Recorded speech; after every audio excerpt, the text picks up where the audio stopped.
Welcome to our channel. இன்றைக்கி நம்ம பார்க்க போகிறது என்னென்னா சாம்பார்.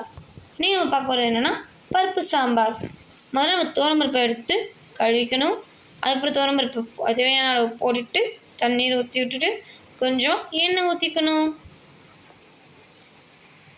மஞ்சத்தூளும் போட்டுக்கணும். குக்கரை மூடிடணும். மறக்காமல் விசில் போட்டுடணும். ஓகே ஃப்ரெண்ட்ஸ், நம்ம இப்போ அடுப்பில் வச்சிடலாம். விசில் வரப்போகுது. நம்ம குக்கரில் வச்ச சாம்பார் வெந்திருக்கு. இங்கே பாருங்க, நம்மளுக்கு புகை புகையோடு வருது.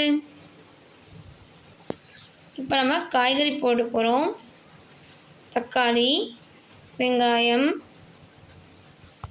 பீன்ஸ் எல்லாம் போட்டிருக்கோம்.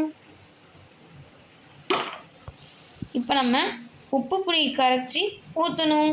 அதுக்காக புளியை ஊற வச்சுருந்தோம். இப்போ கரைச்சிட்டு சாம்பாரில் ஊற்ற போகிறோம். மிளகாய் பொடி நம்ம இப்போ போகிறோம்.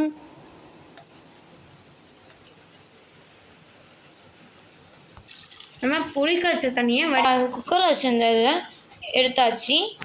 வெந்துருச்சு. தாளிப்பு கொடுத்துட்டு சாம்பார் ரெடி பண்ணிட்டோம்.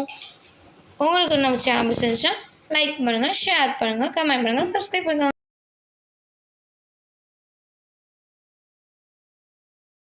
குக்கரில் வச்சுருந்ததை எடுத்தாச்சு. வெந்துருச்சு. தாளிப்பு கொடுத்துட்டு சாம்பார் ரெடி பண்ணிட்டோம். உங்களுக்கு நம்ம சேனல் பிடிச்சிருந்துச்சா லைக் பண்ணுங்கள், ஷேர் பண்ணுங்கள், கமெண்ட் பண்ணுங்கள், சப்ஸ்கிரைப் பண்ணுங்கள்.